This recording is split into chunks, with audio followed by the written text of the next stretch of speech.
An American journalist has claimed that he was detained on Monday after trying to enter the World Cup stadium in Qatar, where same-sex relationships are outlawed, while wearing a rainbow shirt in support of the LGBT community. So this is Grant Wahl is his name, and he put a picture up there very proudly. He's got the rainbow flag, and he says, "Just now, security guard refusing to let me into the stadium for USA Wales.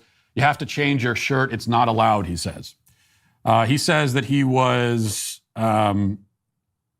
taken away and that he was detained for nearly a half hour. But then he says that they later apologized to him and let him into the country. So that's what he says happened. So we're getting this from some of these Western people that are showing up there. But you just see, it's interesting how quickly the respect all cultures stuff goes out the window, isn't it?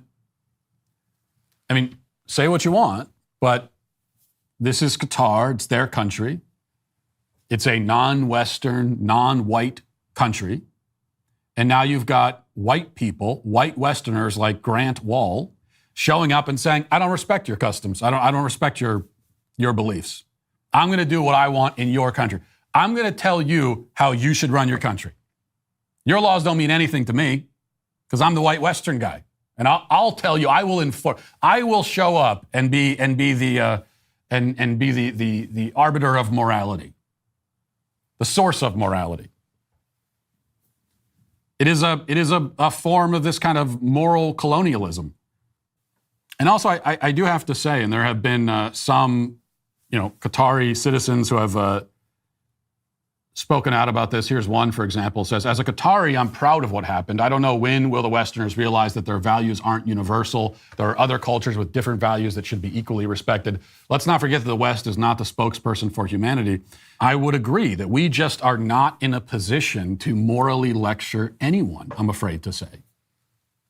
We in the West are not in a position so we can put ourselves on a pedestal and say, "Oh, look at those Qataris and their disgusting laws. They have no respect for human decency." We're just not in a position to assume the moral high ground. We don't have the moral high ground. We surrendered it in this country. We did. It's very sad to say, but it's true. Well, the problem is that the other countries, when we say that, when we give that pitch and we say, "You should be more like us," well, the members of the other countries, they look at us like freaks. They look at us like a bunch of confused weirdos. They look at us and say, "Well, I don't want to be like you. Why would I want to be like you? You mean over in your country where you think that men can get pregnant? You mean over in your country where you're sterilizing little boys to turn them into girls? You are surgically and medically altering little boys to make them girls, and you think we want to be like you?" It's not a convincing sales pitch. It's about the culture. Okay, they're not looking at our politics, they're looking at our culture. And these non-Western countries are seeing our culture and seeing a culture that is just caving in on itself, that is eating itself. And they're saying, I'm not interested in your moral lectures.